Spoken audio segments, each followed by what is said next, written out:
Hi everyone, new year కదా. So ఈరోజు మీకు ఈజీగా యాపిల్ కేక్ ఎలా చేసుకోవాలో చూపిస్తా. Come I'll show you. ఒక బౌల్ తీసుకొని 1 కప్ మైదా జల్లించుకోవాలి. 1/2 కప్ షుగర్ని పౌడర్ చేసుకొని జల్లించుకోవాలి. 1 యాపిల్ని పీల్ చేసుకొని 60 ml మిల్క్తో కలిపి ప్యూరీలా చేసుకోవాలి. 1 teaspoon baking powder, 1 teaspoon baking soda బాగా జల్లించుకోవాలి. అందులోకి 85 ml అన్సాల్టెడ్ బటర్ యాడ్ చేసుకోవాలి. యాపిల్ ప్యూరీని కూడా యాడ్ చేసుకోవాలి. ఇప్పుడు మొత్తం మిక్చర్ని కట్ అండ్ ఫోల్డ్ మెథడ్లో మిక్స్ చేసుకోవాలి. ఒక కేక్ మావు తీసుకొని బటర్తో గ్రీస్ చేసుకోవాలి. 1 స్పూన్ మైదాతో కోట్ చేసుకొని కేక్ బ్యాటర్ని మౌల్డ్లోకి తీసుకోవాలి.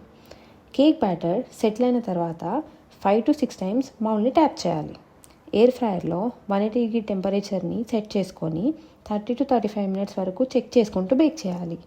కేక్ మౌల్డ్ కూల్ అయిన తర్వాత ట్యాప్ చేస్తూ రివర్స్లో ఓపెన్ చేయాలి. అంతే, మన delicious Apple cake ready. Happy New Year, guys. Thank you for watching.